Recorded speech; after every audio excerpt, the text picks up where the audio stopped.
A quick Deltarune theory. Chris is Chara from Undertale and the whole thing is a prequel by... Oh wait, I need to explain it, right?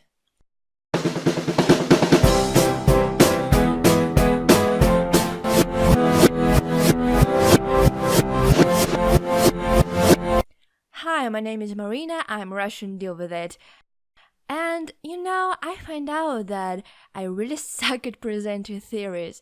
Other YouTubers are like, look at this, mention that, and then in the end, boom, everything is explained. But that's not my style, so I'll tell my theory first and then prove it using logic and arguments. So, my theory is that Deltarune is a prequel.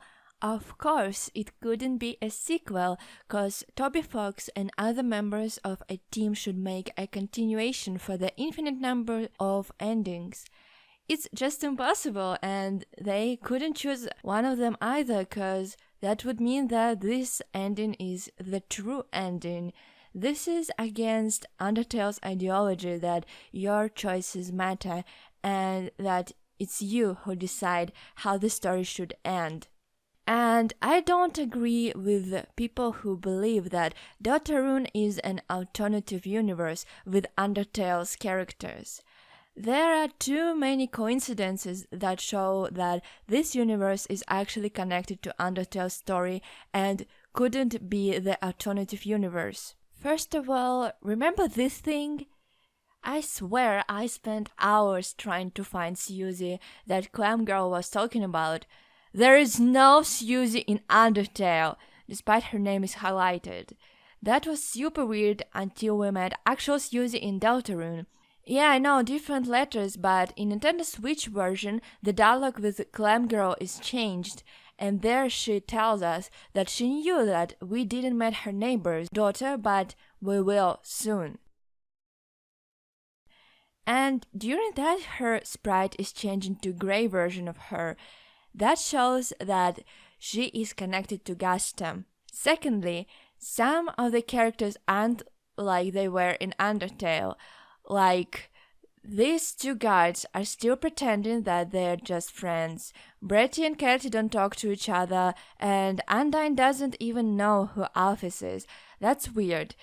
The only thing that seems to be from Undertale is a god family divorce and friendship between Toriel and Sans, but I'll explain that later.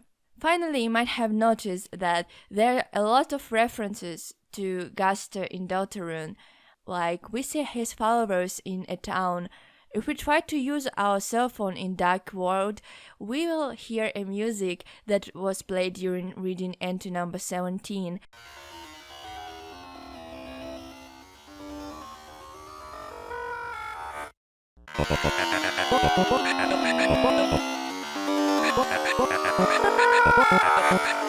And more importantly, someone in the beginning talks like Gaster. And that makes me think that we are playing as Chara, who is torturing by Gaster in DT extraction machine. DT stands for determination, and determination is something like will to live, something that makes you stand up after falling down, a force that doesn't let you give up. And at the same time, it's a substance that led humans to travel through time and space, which was an aim of Gaster's experiments. Also, obtaining determination was necessary for Asgore, because he wanted to go across the barrier, but he couldn't just kill Chara and take their soul, because he and his family loved them. And that seems as a solution that would be great for everyone. Just suck determination from Chara, give it to angry monster like Suzy, she crosses the barrier, kills a bunch of humans, takes their souls, destroys the barrier, and hooray! Everyone is happy. But that wasn't a good way, because during the experiments, DT extraction machine didn't suck only determination from Chara, it sucked their hopes, dreams, and happiness. And I think that Gaster created sort of simulation or alternative reality that is based on Chara's memories. Take a look at the world Chris lives in. Nobody cares of them. People in the town talk only about Azrael and how cool he is. Even Toriel, the kindest monster in the world, sounds like she regrets that Azrael left her with Chris. And this is actually why Toriel and Asgore are divorced, to make this world unbearable for Chara. You are not like us. Your parents are divorced because of you. Nobody likes you. They pretend they like you only because of Azrael.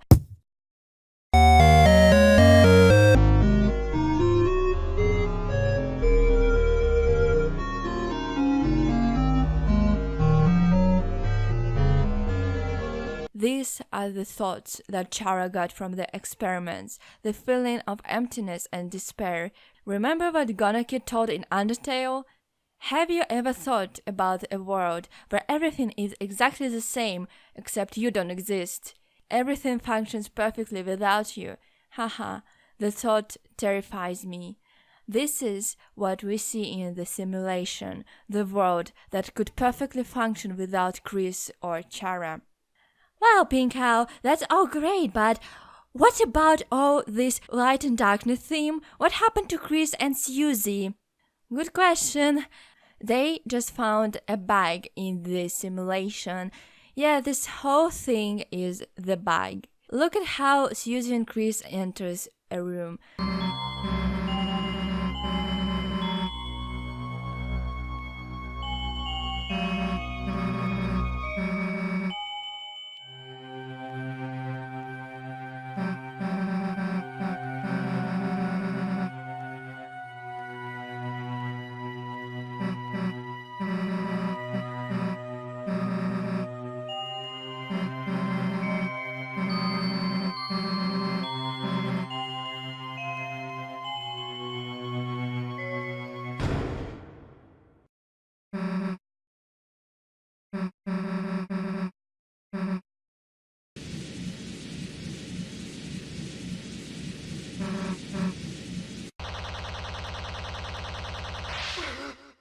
It's like a glitch in the game, like they entered an unprepared zone that they shouldn't enter. There are two important details that I should mention. Firstly, that Ralsei and Lancer are projections of Chris and Susie respectively. They represent the inner worlds of our protagonists. Chris or Chara is actually really kind and peaceful as Ralsei, and Susie is actually emotional and lonely as Lancer. Also, I think that she has an abused dad. Camgirl refers to her as her neighbor's daughter, so it's just one neighbor, not neighbors. So she lives only with father. And in the one ending, Lancer dad tells Chris that he is not a fan of quiet people. It's a reference to Susie's words. And you know what? Susie is a quiet person too. Nobody knows about her anything. She keeps everything inside and doesn't talk about her true feelings and emotions. So what if her dad told her this? And what if, well, I know it's not really, but what if her father is Gaster? Just a thought, you know. Secondly, in the darkness world, choices do matter. We can have a pacifist ending. We can kill everyone. We have so much choices there, but not in the town. And that's weird. That the world where everything is supposed to be dark and depressive, we actually have a choice. We actually can have a happy ending for a story, but not in kinda real world. I think this world is produced by imagination. And that's why it has so many references to children's toys and cards. This is the world where you choose who you are, where you can be a hero of your story. And this is the world that Gaster has no access to. Remember entry number 17. Dark, darker, yet darker. The darkness keeps growing, the shadow cutting deeper, photon redox negative. This next experiment seems very interesting. What do you two think? So, this darkness can be this world of imagination, like Gaster and his assistants were looking at a monitor and seeing nothing but darkness, and some of measurable properties became unknown, And Rolsi is a prince of darkness because Azrael is the most valuable person for Chara, so the prince of darkness actually means the last hope. Or maybe I just try to tie up everything to my theory, I don't know. Okay, just a little bit about assistance. So, it's not a secret that Sans was close to Gasta. One of his attacks is called Gasta Blaster, and he also knows a lot about traveling through time and space, so he's definitely one of these two. And the second one is...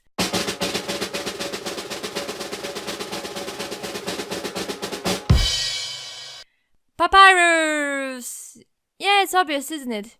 I know that Papyrus is not this type of character, but remember that shopkeeper in Undertale said that two brothers just appeared one day. But how?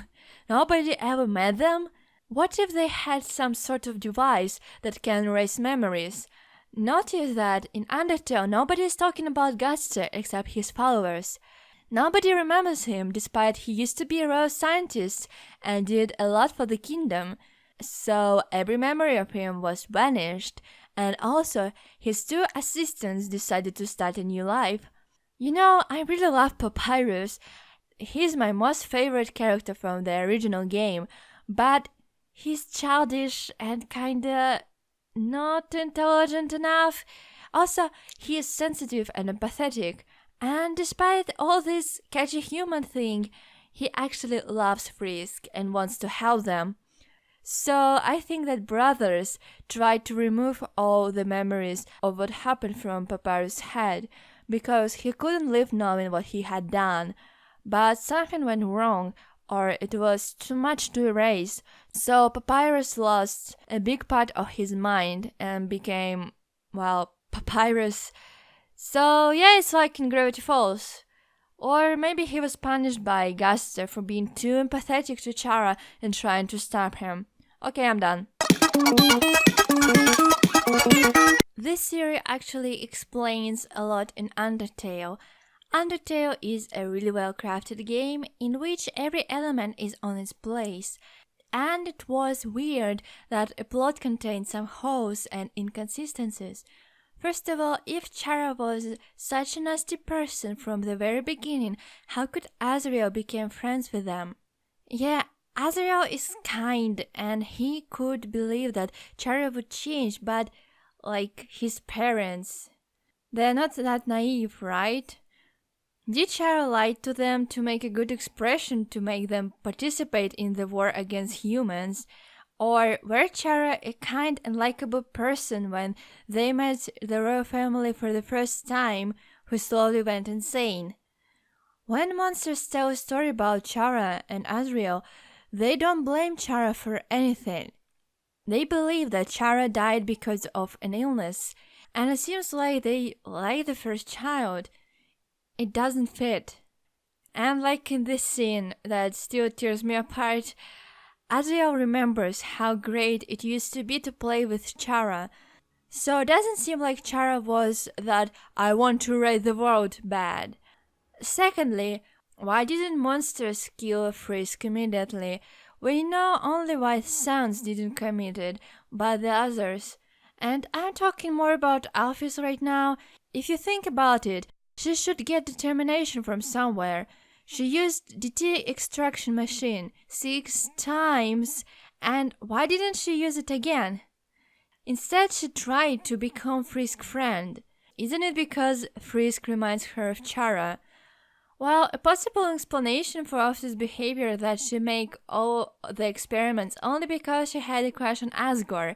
And after she met Undyne, her love to Asgore became weaker and she refused to obey him. Thirdly, why did Toriel leave the kingdom? This is really weird. Like, yeah, she was in grief because she lost 2 children, but so it's true for her husband. Okay, she didn't agree with his decision to kill any fallen human, but my god! Is this a reason to leave your kingdom, live like a hermit in order to save humans? There should be something more complex. Yeah, she didn't watch tapes. Wait a second. They recorded what was happening to Chara. They definitely made experiments on them. So, maybe she didn't know that Chara committed suicide and was the reason for her son's death. But she decided to protect humans when her people needed her most. So, what if she did it because she felt guilty? She couldn't protect Chara from the experiments. She wasn't there for them. She believed her husband that everything would be okay, but we know the ending. Toriel wanted to save at least one human so desperately because she didn't do anything to save the first one. Okay, that's my theory, that in Deltarune we see the simulation made by Gasse for Chara and Suzy, and characters inside the simulation are made from Chara memories about them. Also, Deltarune will have only one ending, and it's because we already know it. Chara lost their mind, became so depressed that they committed suicide, and then Undertale happened. We can't change it. Well, I said everything I wanted, and some predictions. Papyrus won't be the same Papyrus, it would be more intelligent and self-aware skeleton, but sensitive and kind.